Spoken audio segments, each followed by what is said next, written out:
Hi guys, welcome back to our channel Trading for Beginners. Today in this video I'm going to show you how to sell part of your share.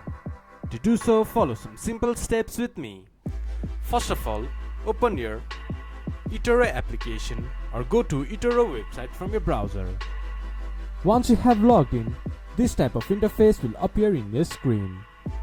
From the left side of the screen you can see Portfolio. Click on it. Then it will show all your holding of your shares.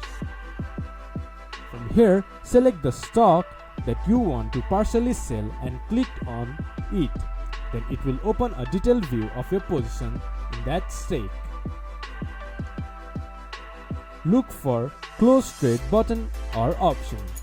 Clicking this will initiate the process of selling your entire position.